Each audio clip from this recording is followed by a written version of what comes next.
Hi guys, it's Lana, and as you know, this is the Second Breakfast Club. So really quickly, I want to do an introduction to this series I'm about to do with my dad. I'm going to slap this at the beginning of every video in the series, so if you've already seen it, feel free to skip ahead. If not, please listen, just to help kind of clarify what we're going to be doing here. So as a lot of you know, Bangtan universe is basically solved at this point. There are webtoons coming out, there's novels coming out. The purpose of this series is not to solve the story. I'm not going to be telling my dad anything that won't help understand basic symbolisms. Like I'll tell him what the Demian book is when we get into the Wings short films because that's, you know, important. But I'm not going into deep theories. He's probably not going to get deep into every individual character or anything. I just wanted to see what this story looks like to fresh eyes, like eyes that have really never followed BTS or studied BTS, eyes that know mostly like literary symbolism and artistic composition, and just get his fresh, honest take on this. So with that in mind, I just want to make sure that when you leave comments or talk about this video that you consider what the actual goal is. I know in the past when we've done similar things, we've gotten feedback like, oh, you didn't talk about this book or you didn't talk about this thing. That's not the point here. The point is just fresh eyes. So don't go into this expecting anything intense. If you want more in-depth stuff, you can watch my actual theory videos. Although again, it's pretty much solved at this point, which is why I'm still unsure if we're even going to do the highlight reels and beyond, because that's on the webtoon. But yeah, I hope you enjoy this series, and I hope that it gives you a fresh perspective on things. It certainly was nice for me to go back and experiencing things for the first time almost again. It's really lovely. So enjoy and have fun. Alright guys, it's the last short film. We're going on to Awake. This is Jin's video, who's my child. You all know Jin is my son. Stop biasing my bias. We don't even know who your bias is yet, and they're not going to find out until the end of this series. So Jin is the one who's the driver, the one who's always recording, the one who, outside of enabling, has never actually done anything wrong, you know? He's the one who's building the house of cards, and I think most importantly, he's the one in I Need You where everybody's distracting around him. He's the one in the room, with the flower petals. I will say, it's not really a spoiler, it's just not obvious unless you follow them, that the flower petals, there's always 6, and they represent the other members. Okay. So like when he's holding flower petals, he's like holding them. You know what I mean? But beyond that, this is the wrap up for the short films, and afterwards we're gonna get your take on this film, but then also the series as a complete unit. Okay. All right. So. It's all right. 3, 2, 1, go. Jin is definitely also a main character, along with V. The bird fights its way out of the egg. The egg is the world. Who would be born must first destroy a world. The bird flies to God. That God's name is Abraxas. In the book, it's very Gnostic. I don't know if you know who Abraxas is. No. We can talk after. Yeah. There's the apple again. Mm-hmm.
how they give you the pictures at the end, like, these were the symbols to watch. Alright, how's the logo gonna end?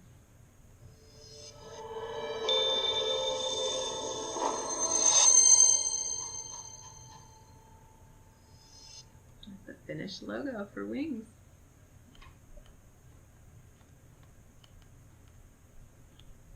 Alright. Thoughts? Okay. Well, this was pretty obvious. Yeah? The other 6 pictures, basically he's looking at this band, this group of people there. He feels responsible for them. He feels like it, but he also feels like it's a temporary illusion. And that these beautiful things, these people, are being put on fire right now. It's going to be a quick flame and it might be gone. He walks into the other room and he finds out most everything is an illusion. It looks beautiful, but it's not real. Then he goes down the hall, as they go on the course of being this group of people. He sees the bird as the illusion also. They're flying, but on the wall, the background is the devil. Oh, that was Abraxas. Abraxas. Okay, explain Abraxas. Make So, sure that I'm really quickly. there. So Abraxas is a concept in both the Gnostic religion, but it's a part of the book. So I think they're referencing the book, not Gnosticism. Okay. But the book is highly rooted in Gnosticism. So in that theory, Abraxas is like the main god, the creator of everything, who also created other gods who created worlds. So in Gnosticism, the concept is that the God that made our world messed up when they made the world, because it was out of kind of hubris to want to make something like them. And that's why human nature is, we're all temporary and mortal, but our souls keep thinking ahead and keep striving for different things, because we're all gods in embryo who are stuck in mud, basically, because this god screwed up. And Abraxas is that god's god. Okay. Does that make sense at all? So when he's saying, the bird is in the egg leaves the world, breaks the world to fly. Well, you destroy your world in order to escape the world. Exactly. So it's kind of, you can think of it as a god that encompasses light and dark. There's like no god and devil in that theory. Abraxas is all of it. Okay. So he's light, he's dark. Well, I'm saying he, but it's like male, female, light, dark. It's the whole concept of yin yang as one creature who's supposed to be like God, So it's but it's multiple images of him all over. Yes, the wallpaper. That's the old Abraxas coin image from like Roman mythology. Right. And so the bird is also Abraxas, the bird coming out of the egg. Okay. Yeah. Okay. So, but a lot of people reading this theory never even know that. I just know it because I suddenly got absorbed in what is Gnosticism, because I ran into it. A lot of Jungian psychology is greatly based on Gnosticism too. So yeah, that's what Abraxas is. But I still want your take. Yeah. But he still sees everything as mesh, and then he sees the pictures and they're undeveloped. Just like here are all these undeveloped people, and he's watching them develop in front of him and become vivid and become unique. But he also is seeing them as being temporary. Yes. And it's that weave, is he's seeing them woven together into this one group. And he's terrified of what's going to happen over time. What's going to happen? Are they going to self-destruct? What is their future? Yeah. Because it's undeveloped. Because their world may be destroyed as they leave. Yes. Definitely. Okay? Yeah. Something like that? Yeah, I think you've got it right on. Because all I would point out are little symbols, but they all support what you said. Like obviously the 6 pictures are the 6 symbols from the past film. And and in the beginning, when the candles go out, that's representative of people, careers, hopes, dying. Yeah. And he's seen that happen before. The wheel, right? And then he's got these 6 that he feels responsible for, and he's afraid it's going to happen to them too. Yeah. And he's responsible because he lit them. He got them started. Yes. I'm really excited you said that, because it dovetails into, I'm not going to tell you how, but it dovetails majorly into my theory, which is the weird theory. Like, it's very different from most people's theories, and I'm really excited somebody else is seeing this the way I saw it. You might think that we were genetically related or something like that. But yeah, I think you're right on the money, very particularly about him feeling responsible for them. A thing I noticed watching it, that again, I'm not sure how many people noticed, but he interacts with a symbol for each member as well. You know, the apple, the little earpiece that's full of static, the scratches on the walls that mimic the scratches on the graffiti with the screwdriver, the chained up bureau, like the chained up phone, the drug addiction, everything. But you notice he doesn't take a bite of the apple. Yeah. Because he's afraid of the truth. Yeah. Because taking the bite of the apple gives him a knowledge of the truth. But he would rather not know the truth. That's why he drops the apple, doesn't take the bite, and walks past it. Yes. Even though because he's afraid if he finds out the truth, he's not going to like what he hears or sees. And that he would almost rather see the illusion that he knows is there. Yeah. Yeah. That's all I can really say. And that's why that last symbol is that interwoven tight weave. Yes. And it's the last on its own. So, with all that said, do you have any specific thoughts on this as a whole piece? All of it. Like, you could say no, too, because you talked a lot in depth, but... Yes. Yeah, this is the end of the short film set. Basically, there are only 4 pieces, but there's seven members. Yes. They're totally interwoven with each other. They're combined with each other. You can't take any part of it out and not change the symbol as a whole. So the symbol is actually a group. But the symbol changes if any one of the group leaves. Yeah. But the symbol is made up of their hopes, their dreams, and their pain. Yeah. That's really beautiful, too.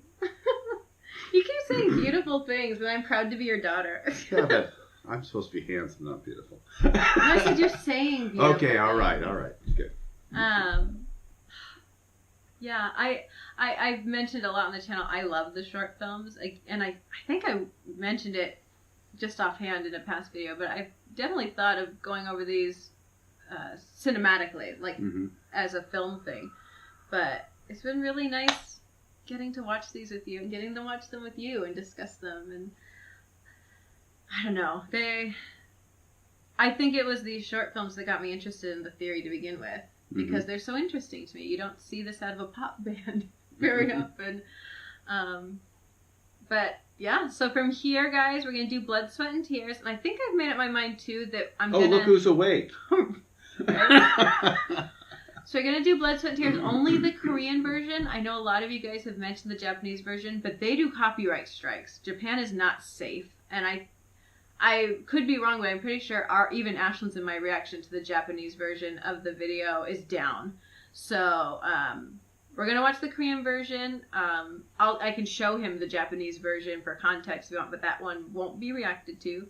And then I think I'm also going to have him do a reaction to the Wings tour teaser commercial, which is definitely in canon, and a lot of people don't even know it exists.